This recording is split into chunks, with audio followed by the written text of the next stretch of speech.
I want to quickly just say that throughout this fic, I never thought I'd say this, but I was disappointed that there wasn't a nuclear disaster.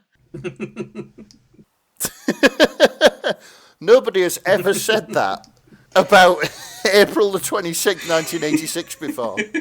I wanted it to happen so badly. I wanted there to be radiation burns and bombing, but no.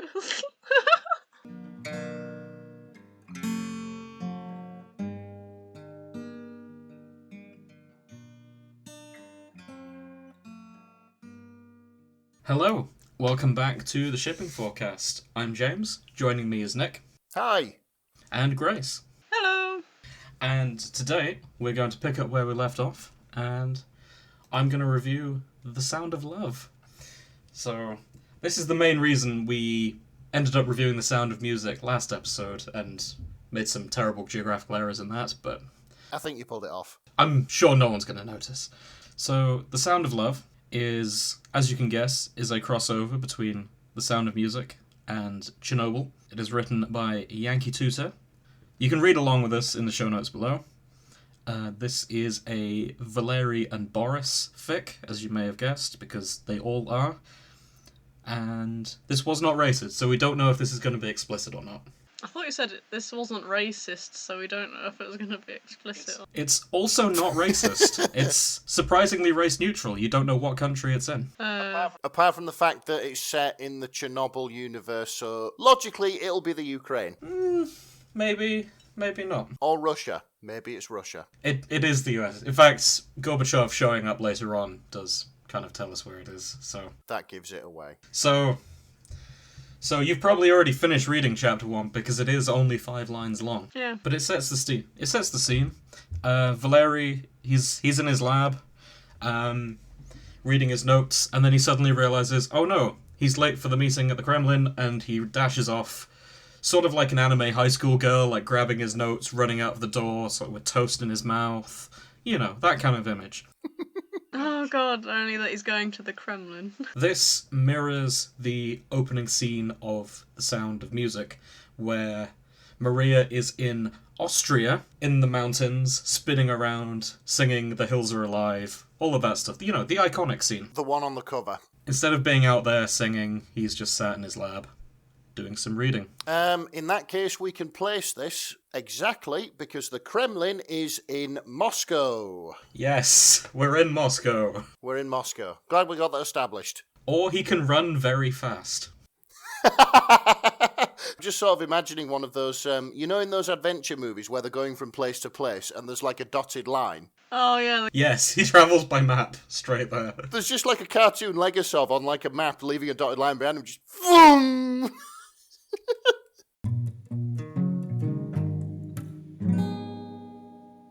Moving on to chapter 2. Legasov isn't actually in this one. This scene involves Gorbachev, Taraknov, and various members of the Chernobyl Commission who were not named. So, this chapter is called How Do You Solve a Problem Like Valeri? It mirrors the scene How Do You Solve a Problem Like Maria? Does it? It's very clever. So in The Sound of Music, there is a scene where the nuns are all complaining about Maria's behaviour. Like, they think she's a terrible nun. I talked about it last episode. This is exactly the same scene. Like, they complain that Legasov is not a very good scientist. Like, he's always distracted. The only plus side about him is he does make them laugh. Right. So, and this is where we hit our first problem with The Sound of Love. We've all seen Chernobyl. Yeah. Legasov isn't really a comedian. No, not at all.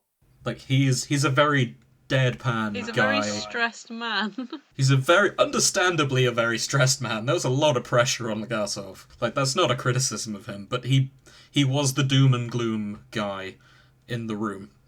He shouldn't be making anyone laugh. So, that's my first complaint about this. But I will give it some credit. The words do fit the song. Like, they've done a good job rewriting the lyrics. I'm impressed. Not enough to want to see a stage production of this yet, but we'll see as it goes on. Give it time. Yeah. Anyway, Valeri breaks into the room, he's late, he's apologetic, and Gorbachev sends him off to go work for Deputy Chairman Shabina. at Chernobyl, because he's not fitting in at the Chernobyl Commission. Doesn't make a whole lot of sense, but it is very much intended to mirror The Sound of Music, so I'm going to give him a pass for that. Okay. So, on to Chapter 3.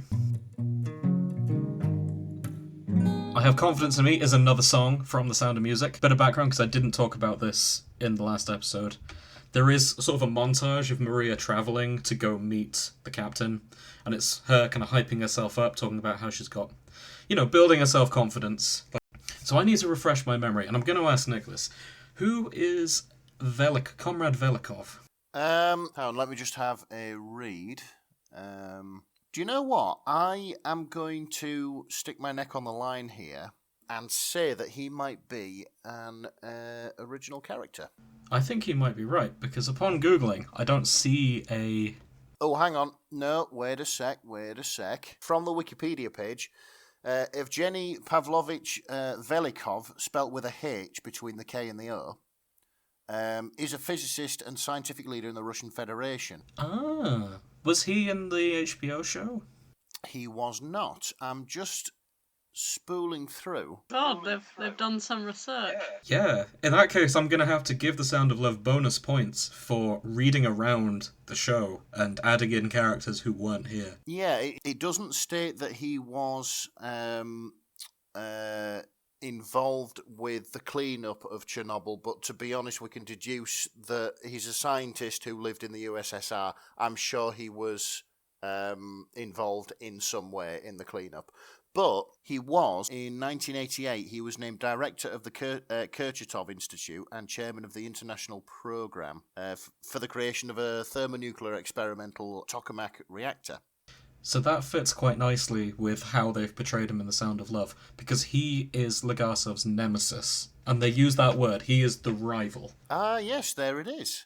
And Velikov is trying to get involved. He's trying to replace Valeri as the chief scientist there at Chernobyl. And from what you said on Wikipedia, that sounds plausible, that he could have been in that position. Honestly, I'd have thought he'd have shown up as the Baroness.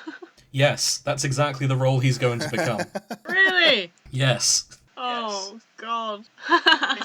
Yeah, it's actually, they have done a lot of reading around the line here, and although he knows a good bit about RBMK reactors, his specialty is actually chemistry, not nuclear physics. I thought you said he was a physicist. I'm just having a look here. Oh, yes, yeah. Oh, that's bollocks, then you can edit that out.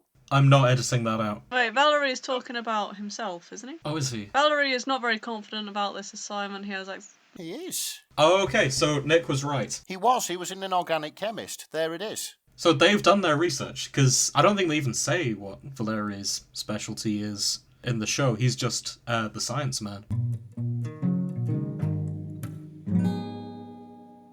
So in this chapter, we get Shabina meeting Valeri. What do you remember from when they meet in the show? Shabina threatens to throw him out of it. Yeah, well, this is somewhat less threatening. He asks Valeri to do a twirl. Okay. Confused Valeri spins. Shabina asks him if he's brought any other suits with him, because he's not impressed with the suit he's shown up wearing, and insists that they get him some new suits. Oh, so it's a dressing montage. There will be a dressing montage later on. Oh, that's cute. And if you recall, there was... One of the main plot points in The Sound of Music is that Maria makes clothing from the curtains. Oh, yeah. Yeah. Before that happens, there's a lot of asking, are the children going to have any clothes for playing around in? And the captain's like, no, don't be ridiculous, we need to be serious. I was honestly thinking that they were going to make him a suit out of some 80s curtains. Oh, I'm afraid not. I actually think that would have been an improvement to this script, but it's not quite that. That'd have been so good, wouldn't it?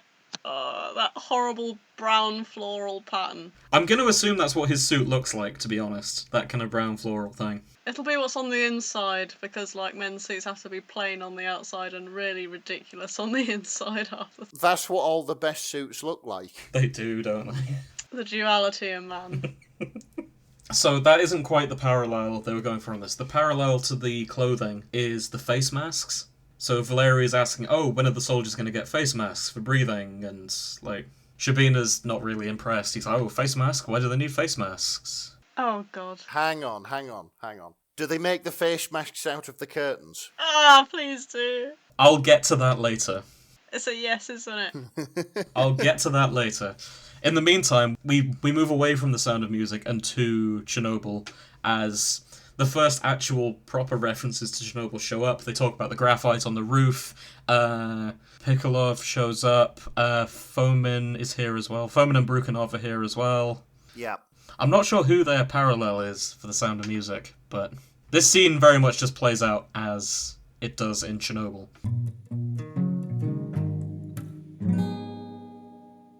Anyway, chapter 4. Yes. A few of my favourite things. Now, this is where the musical sections begin to fall apart. Oh no. I was hoping for like a jolly song about sand and boron and stuff like that. And liquid nitrogen and naked miners and everything. I'm afraid not. This one, a few of my favourite things, is the promised dressing scene.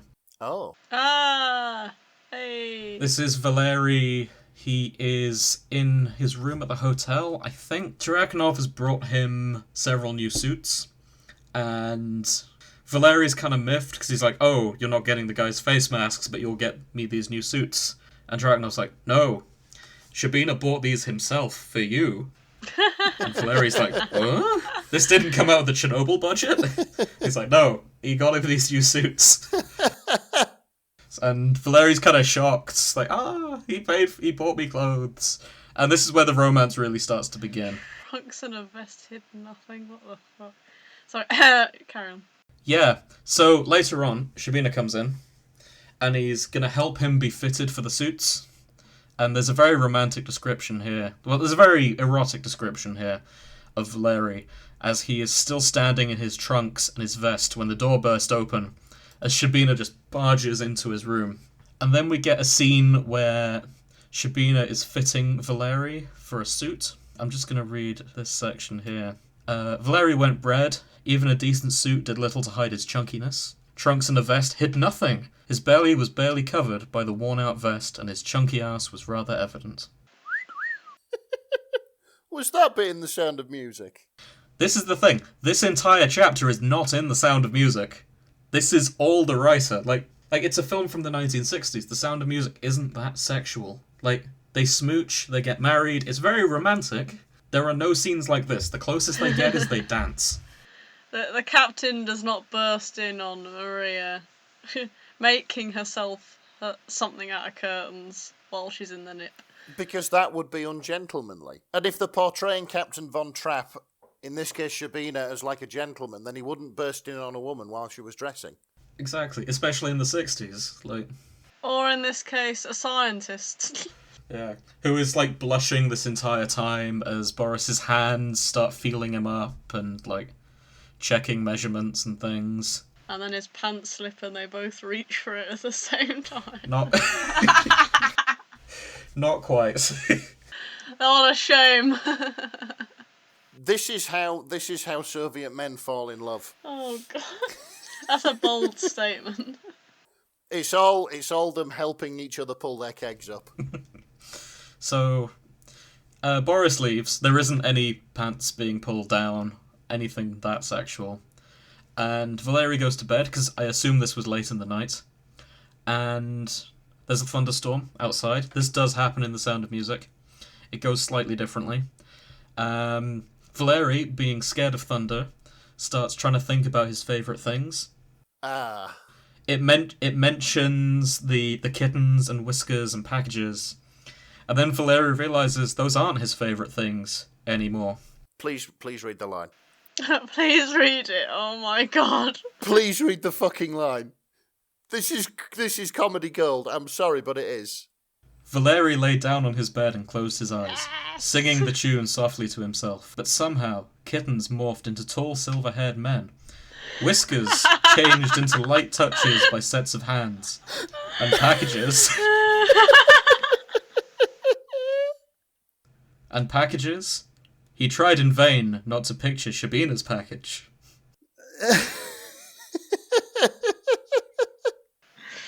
Oh my god. So that replaces the entire one of the most iconic songs of The Sound of Music, I would argue. It's just been changed into. Just imagine if they replaced that, which is one of the famous songs in the musical, with just an interlude with Maria thinking about dick. Just Christopher Plummer like doing a striptease. It's just Julie Andrews with a thought bubble. Oh god. No, but first he transformed from a kitten. Yeah, he starts as a cat. Starts He just as a cat. morphs. And it morphs into this fucking. So, for a scene that's entirely written for this, like, it's the first chapter that hasn't been directly inspired by one from The Sound of Music, I think they've done a pretty good job. Like, this is fairly romantic, I would say. Yep, it is that. It is that. It is other things, but it's that as well. All of these fics are erotic novels. It's just whether they've been done well or not is something else, isn't it? Oh, absolutely. I personally think they've done this quite well.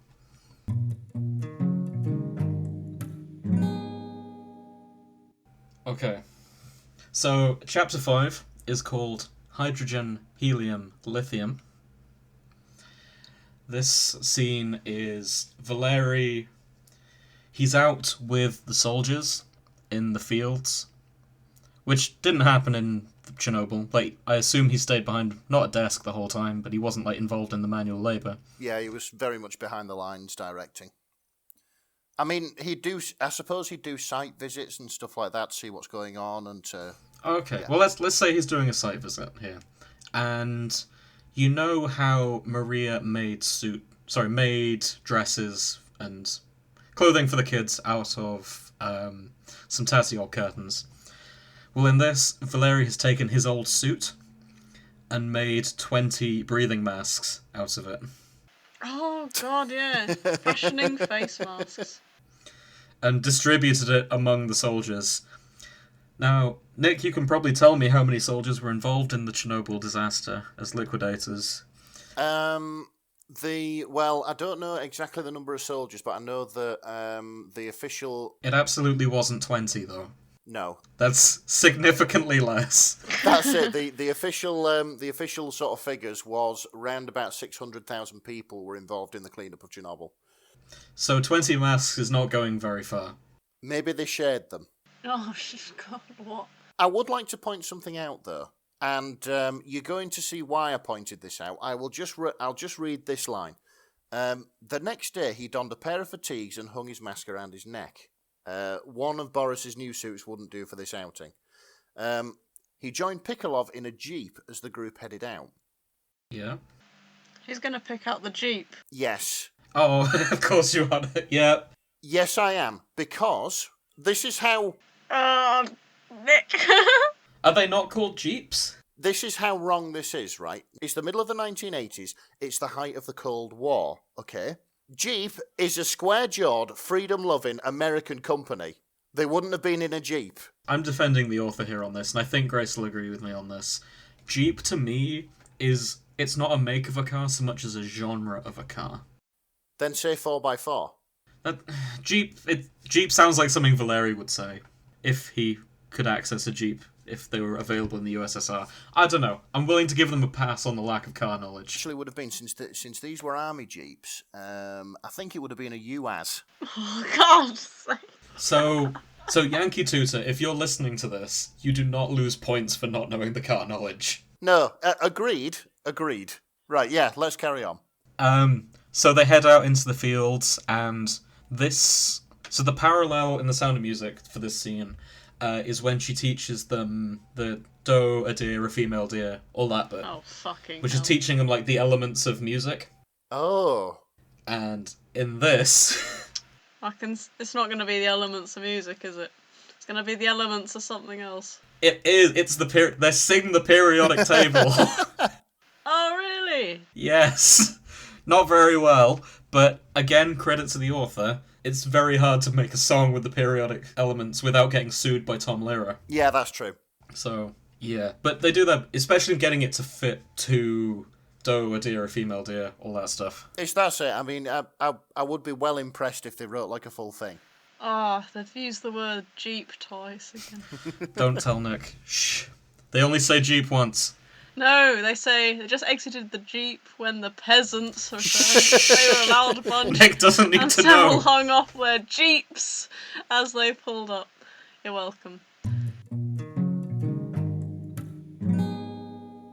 So there's a scene in The Sound of Music where they're in a boat coming back because they've got a dock at their house. The Von Trapps are very rich, and they all fall out of the boat.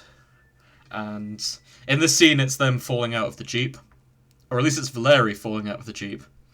And Boris immediately carries him.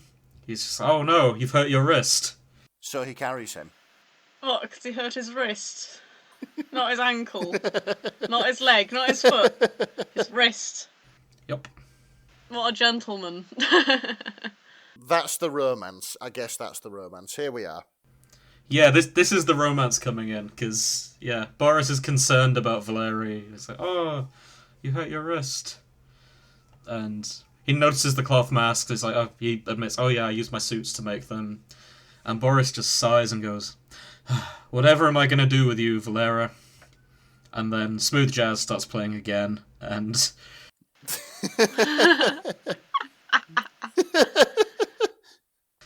Valeri drifts off out of consciousness because he's had some painkillers because he hurt his wrist. Because no one else is injured in the Chernobyl disaster, the medics can spare time to stop and give him painkillers. Now, hang on, what kind of fucking painkillers were they giving him if it knocked him out? So, it's the USSR. Oh, okay, yeah, fair.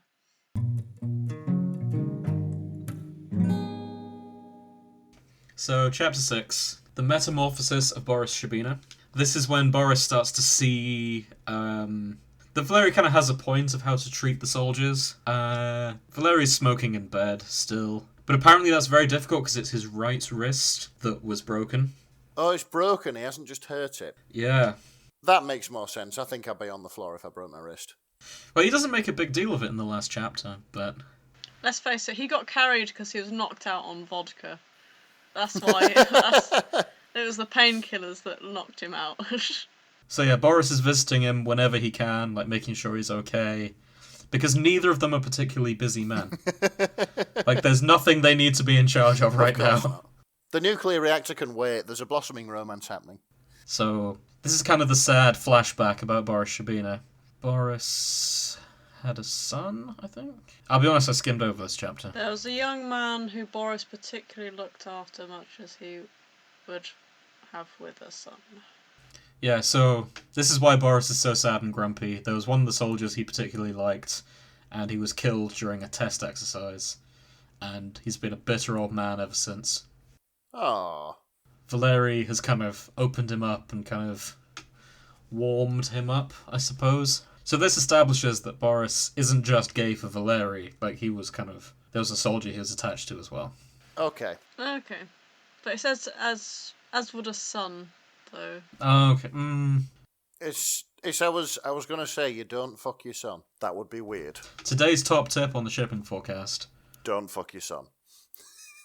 Don't fuck your son. Christ. So, Valeri heals up over time. His wrist's healing nicely. You can return to your duties. I would assume in this situation that they'd just replace Valeri. Like, if this happened in the actual Chernobyl disaster when he couldn't fulfill his duties, I'd assume they'd get a different scientist in. Well, it's saying that what the HBO show didn't really make clear is that there were thousands of scientists working on it. Oh, yeah. There would be thousands and thousands, and if Valeri wasn't able to perform his duties... He was just the head honcho, yeah. Yeah, he was one of them anyway. But more importantly than the Chernobyl disaster itself, Velikov is coming down for the May Day party. During the cleanup of the... Yeah, there's going to be a May Day party. He wants to have a celebration to keep the men's spirits up. I expect you to come as well, and he's going to put on a lovely suit, And they're having a May Day party in the middle of the cleanup of the worst nuclear disaster known to mankind. But not only that, Valeri's rival is going to be there, and he's going to probably try and seduce Boris. Oh, this really is a disaster, isn't it? They haven't really got the minds on the job at hand in this fic. No, they don't. Yeah, sort of saving the rest of Western Europe from more radiation emissions. No, we're just going to think with our dicks, I guess. The love of Boris and Valeri is far more important. It can't be that bad. Chernobyl must have saw them and was like, oh, I'll just burn slowly. Yeah, the elephant's foot was like, no, it's cool, I'll stop here for a bit. Just you. I want to see how this ship fulfills. Yeah, exactly. It's like, I can't kill them off yet. So yeah, the sentiment that Valeri has is, I'll just read from this section. A party at Chernobyl, but seeing Boris's hopeful look in his direction, he could only smile and agree to come. How could he say no? Wait, at Chernobyl? At the plant itself? Yeah. They're hosting it at the fucking plant! I think they are, anyway. I guess we'll find out in the next chapter. Yeah, guess what you guys get as party favours? Oh, it's radiation sickness.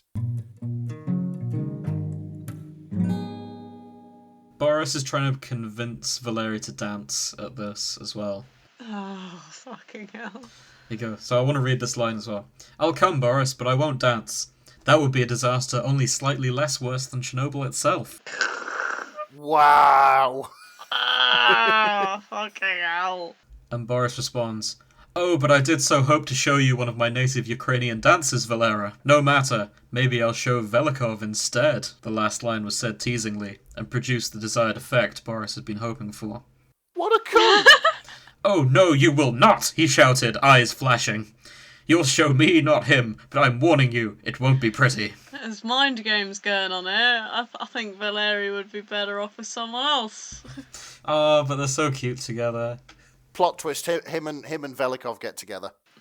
Enemies to lovers. Well, we'll find out in the next chapter. So, chapter 7 is the dance. Things are becoming more obvious to others, is the summary. We're at the dance, the soldiers are dancing together. Oh, so there are no female soldiers.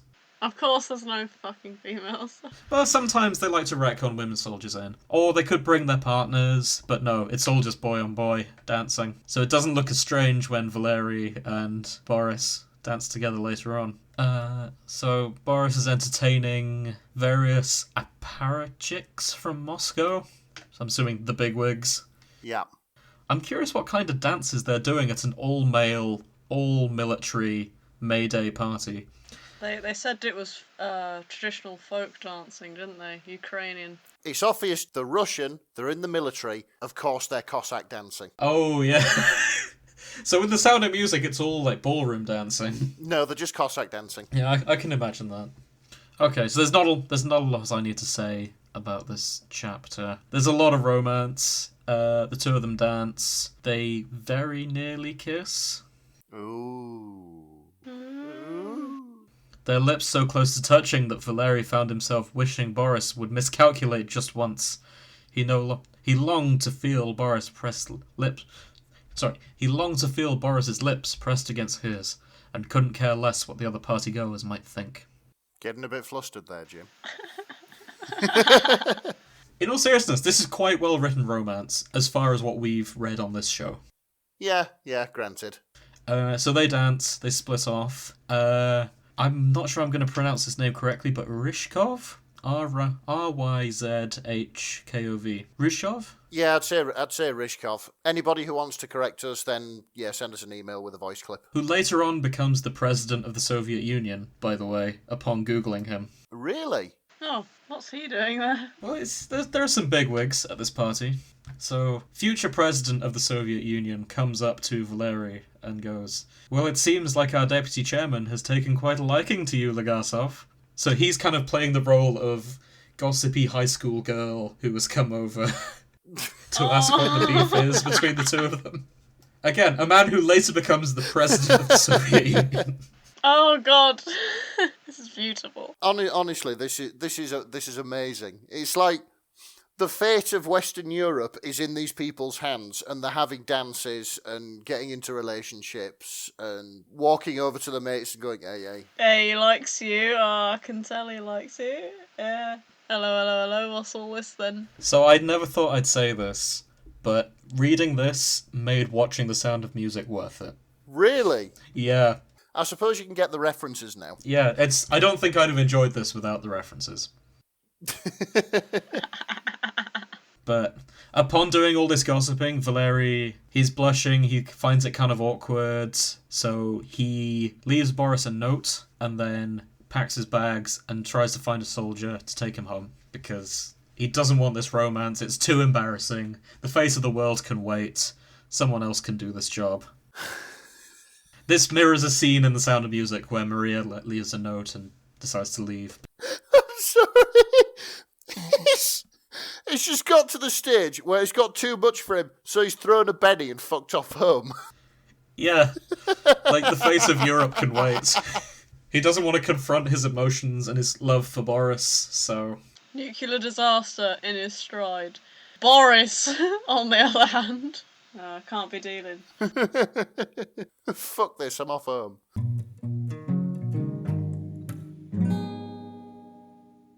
So, the last one that's currently out at the time of recording is Climb Every Smokestack. Okay. So Valeri's planning to leave. He's going home. Gorbachev... Yeah, he meets up with Gorbachev, who is very disappointed. He's Legasov, I assigned you to work with the deputy chairman, not Velikov. You're running away from your responsibilities.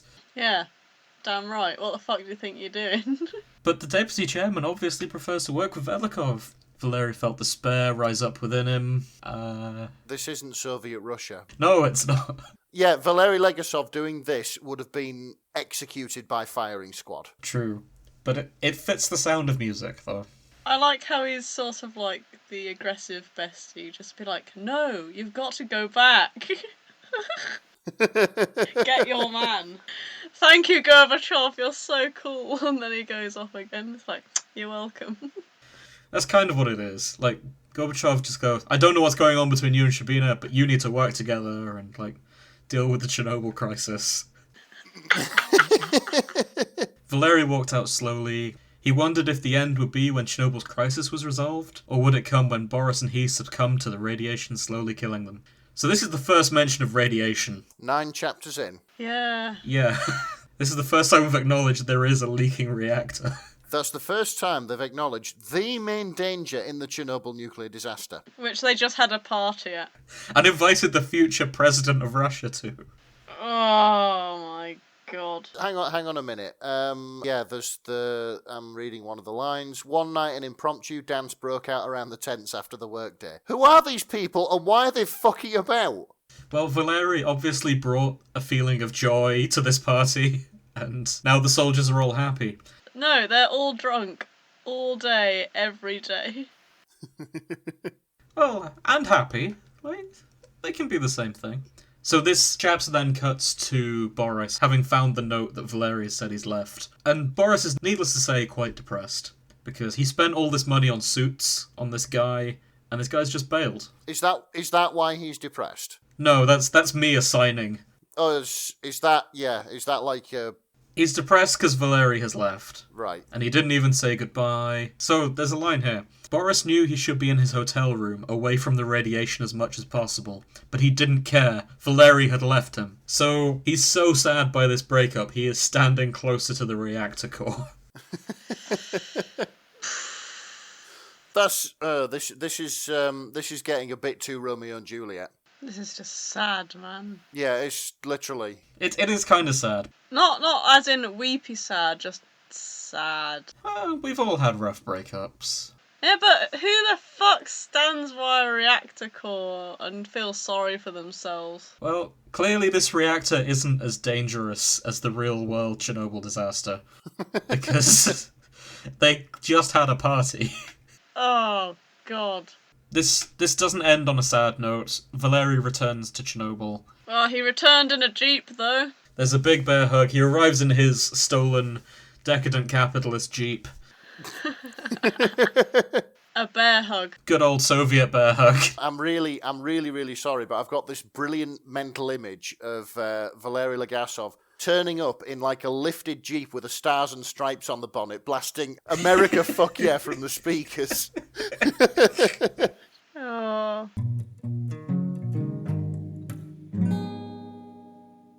Anyway, that's where this ends for now. Because this updated fairly recently, I do have high hopes it'll be continued. But if you check, what I find is that authors, if they've done something else more recently, it probably means they've left whatever they've done before and they've moved on. So before I do check that, I just want to read the comments. There are 2 on this last chapter, saying, "I've never watched The Sound of Music, but I really love your fic." This is clearly... it's tickling the fancy of people who haven't seen The Sound of Music. Yeah, so at least in that respect, it is standing up on its own, even if you don't get the references. They have done a more recent fic called The Scent of Boris. Oh. Oh dear. So I think The Sound of Love may have been put on the back burner, I'm afraid. Valeri finds intimacy in the only way he can. Hang on a second. You know this fic called The Scent of Boris? Yeah. Is it just one word? Cigarettes. Cigarettes and sadness. Hang on, they've done like 54 in Chernobyl alone, this author, apparently. Oh? Yeah, you have. What do you mean I have? I haven't Sorry, read this. they have. So they've done 2 actor, real person fics. Can you guess who those 2 actors are? Is it Jared Harris and Stellan Skarsgård? Yes. Wow. I don't know who they are. Well, one plays Valeri Legasov, and one plays Boris Shabina. Okay, you know what a shock. Never mind. The ship name called Jarlan. Sounds like a Swedish cake. It does, doesn't it? So what's this one? Is it Legabina? Do they have a ship name? I don't know, but I think we should call it Legabina. Legabina. No, there's got to be a better name. Shagasov? Shergasov? Not really. I like Shagasov. Valeris? Bollery? Shergazov. Why don't you come on over? So, What? No, please finish that. the song, Why Don't You Come Over Valerie, has been completely ruined for me, because I keep hearing it as Valeri, and imagining Boris Shabina singing it. Fuck's sake. That's been in my head for months. Since I'm in Pripyat, well, my hair, it's been a mess. And I miss your smart suits and your geeky little specs.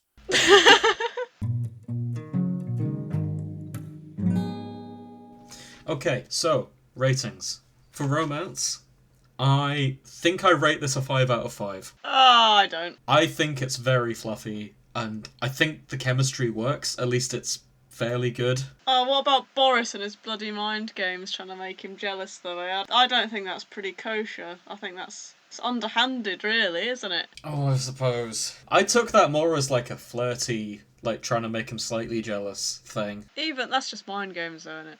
It's that does seem like Boris fucking with them. But the thing is, it kind of still gets the 5 out of 5 because that's the whole Sound of Music thing. It's a romance thing. I don't think the captain was that teasy flirty with Maria. Yeah. I'd have to rewatch it though, which I'm not going to do.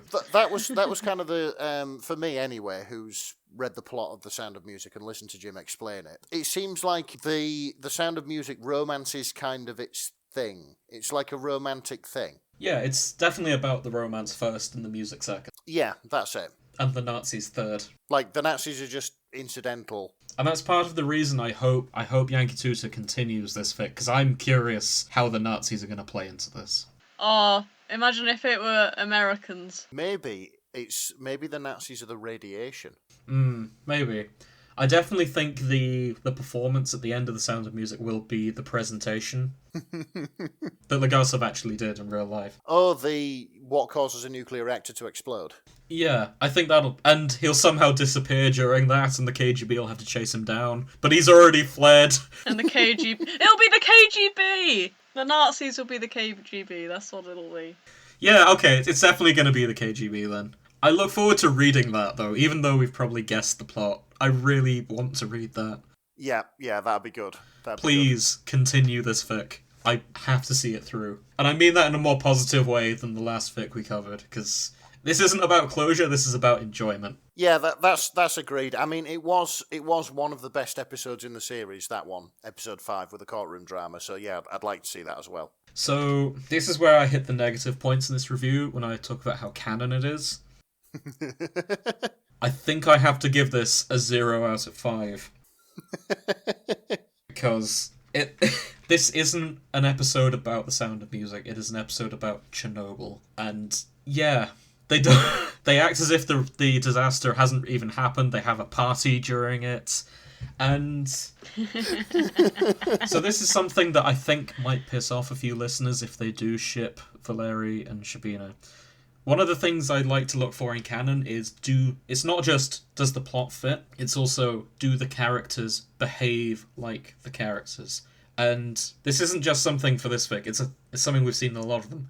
I don't think Valeri behaves like he does in the show, especially when he's doe-eyed for Boris. Granted, yeah. Valeri's very much a doom and gloom guy. He's not the bishy twink that the fandom seem to have turned him into. He's not mushy-eyed for anyone. I don't know. I saw him as the awkward twink. He half is, half isn't. Do you? Okay, I personally didn't see it in watching the show. I saw him as like a normal bloke So awkward. who, yeah, he's definitely awkward. I never saw. They're saying that he takes command quite quickly. I think it's more out of panic. I ultimately don't think he's like the bottom that everyone portrays him to be, though. Personally. And there you have it, listeners. Valeri Legasov, eminent scientist, 40-year-old man, bishy twink. Oh, poor bloke. Oh, there's definitely fan art of that out there. Of course there will be. Oh, God. So the last point on my review is how weird was it out of 5? I'm actually gonna only give it a 1. I think this is fairly grounded. Yeah, granted. Nothing. I mean, there was the dressing up scene, but even that was fairly grounded. Yeah, I'd kind of agree with that. I mean, the weirdest thing about the whole fic for me was watching, or rather reading about all these people fucking about instead of saving the world. Yeah. And so the last point, did I like it? Yes, definitively. Hey, good. So that's me done talking for now. Nick, why don't you tell us about the coffee shop? Oh, yes. Right, yeah, we'll go for this. Okay, so... The Great Chernobyl Coffee Incident. Yeah, that's it. So this is... this was quite interesting. Yeah, it's called as Jim said, The Great Chernobyl Coffee Incident by Awaria Suit. Apologies about pronunciation and that sort of thing. And this was a bit of a weird one because...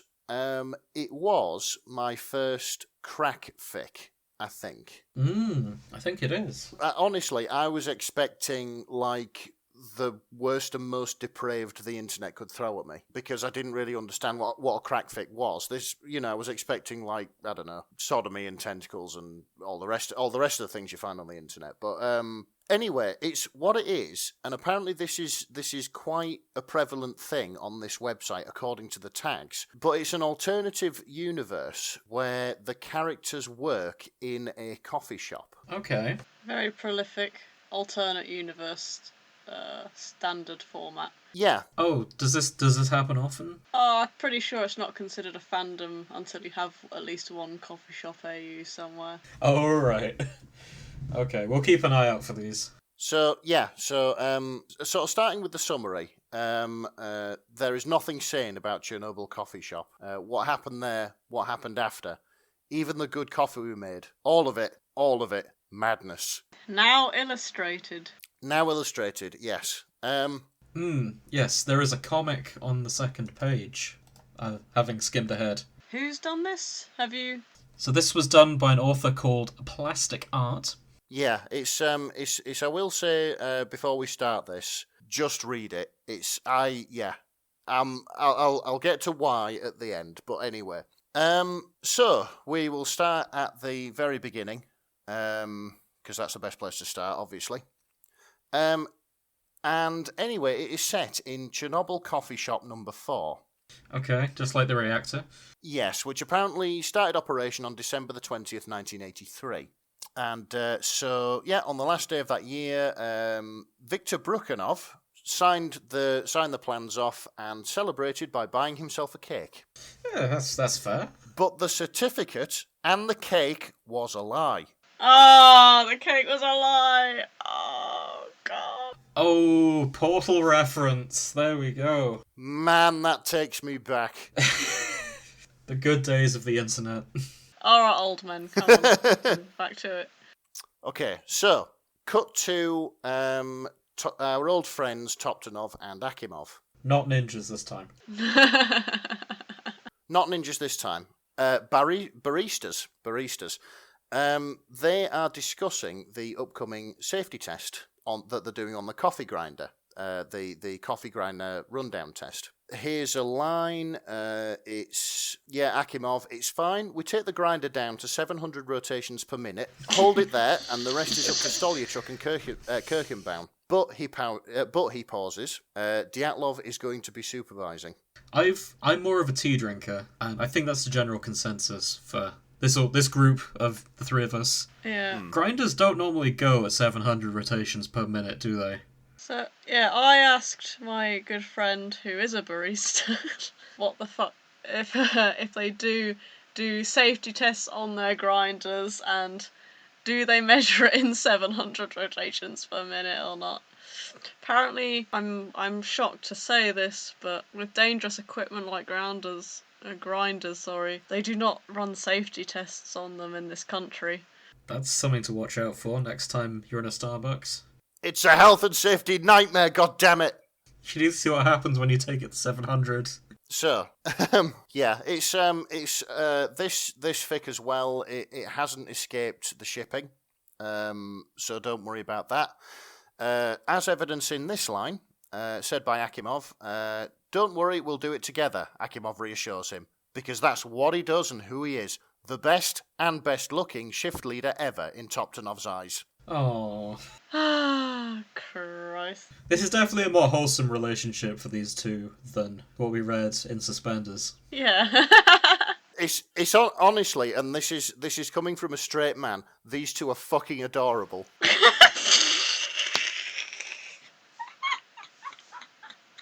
Though I do have to ask, do you ship them more or less than Shabina and Legasov? Oh, this is where they fight. Oh, now then. You have to pick one. Like, gun to the head, you need to choose one ship. That's the weirdest hostage situation I've ever been in. I know, right? Right. I would probably go for Legasov and Shabina, but only because we know more about them. Yeah, it's even in the literature, Akimov and Toptonov were people who were in the control room who followed instructions, and unfortunately, What do they die of in this? Because it's coffee. Yeah. Yeah. Oh, shall we just go through it and get to that? Yeah, let's go for it, because this is something to be seen. This is Nescafe Gold. Yes, Nescafe Gold. Can you taste Nescafe? Not that we're advertising. If Nescafe want to sponsor us, please contact fanshippingforecast@gmail.com. Okay, so in the next scene, we will cut to the night of the test. Here it comes. We are approaching 1:23 a.m., April the 26th, 1986, in Chernobyl coffee shop. So here's a question. Why is this coffee shop open at 1:23 a.m.? It's the night shift. That's when they do the safety tests on the coffee grinders.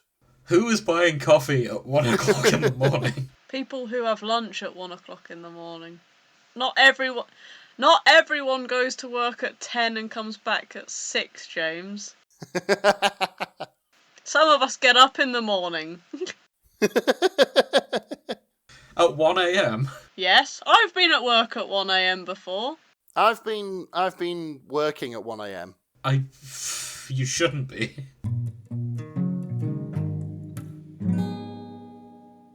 They are Dyatlov's told them to raise the RPMs or you're all fired. And this is, I'd like to quote this passage because it's absolutely fucking fantastic. Oh, please do, yeah. Raise the RPMs, Dyatlov tells him, his tone icy, or you're all fired. You'll never work at another coffee shop again. Not in Kursk Cafe, or Ignalina Roastery, or Lenin Grounds. Oh, for God's sake. Lenin Grounds. Lenin Grounds. I love it. Akimov has no choice. All of their barista jobs are on the line, and he's the shift leader. He turns to Toptonov, who is now visibly trembling. Together, then. Ladies and gentlemen, we arrive at the explosion. There's a fire in the kitchen, something blew up.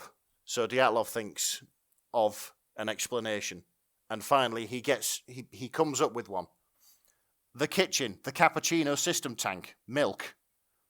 He turns to Akimov with a cold look in his eyes. You and Toptonov, you morons, blew up the milk tank. It exploded. We know, Akimov. Is the coffee grinder still on? It exploded. The grinder exploded. The lid is off. There's coffee everywhere. Honestly, this made me giggle. You're confused, Dyatlov tells him calmly. Real big machine coffee grinders don't explode. Toptonov, take him to the break room. Or RBMK. Real big machine coffee. Coffee spelt with a K. This gets points just for that, honestly. Yeah, Toptonov grabs Akimov's arm and whispers, Sasha, do you taste burnt coffee? Oh, fuck's sake. This is a disaster. So, yeah, this is, they are wondering what to do. Dyatlov's left to make his report to Brukhanov and Fomin. Stolyachuk's there, he shakes his head. The foam pumps are gone, electrical is gone. Stolyachuk tells them, I didn't go in the kitchen, and I won't. And their plan is, what they're going to do is they are going to grind the coffee by hand. Fucking hell, that's dangerous, isn't it? Because the people of the Soviet Union need their coffees. At 1 a.m. They fucking do. I admire their dedication. And here we go. Here's the another bit of relationship development. Stolyachuk looks down, silent. Akimov turns to Toptonov. He knows Leonid will follow his orders, partly because he is shift leader, but also because he knows Toptonov's got a crush on him. Oh, what the fuck? Oh. Wait, also, no, that's manipulative. Yes, it is. We'll grind the coffee by hand. By hand? The amount of coffee beans and the time to grind them, you're talking about hours in there. Yeah, Toptonov just stands there frozen in place by the enormity of what they are about to undertake. That's actually accurate to the series, because they go down... Yeah, I remember this scene where they're like in water, like waist high, and it's like, it's okay, just turn it all the way. All the way okay, until it's ground up. Next paragraph, and we are coming to the end of this, sadly. I wish it was longer, because it's absolutely fantastic. Yeah, they are waiting for the Coffee Commission to arrive in order to assess the incident. Yeah, Brukhanov and Fomin.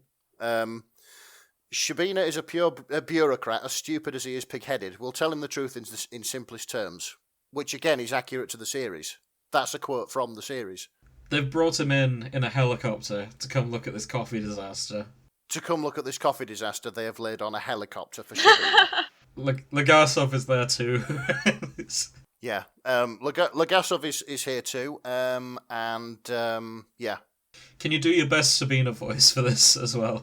Please, I like this line. It's Shabina is grilling Brukhanov and Fomin about the severity of the incident. I'll do my best, guys. I will do my best. Why did I see coffee beans on the roof, Brukhanov? Coffee beans are only found in the core of the coffee grinder, where it's used as caffeine fuel, correct? Perhaps you saw cat food pellets? Oh yeah, it goes on. Ah, now here you made a mistake. Because while I don't know much about coffee beans, Legasov has a cat. Tell him what you know about cat turds, Legasov.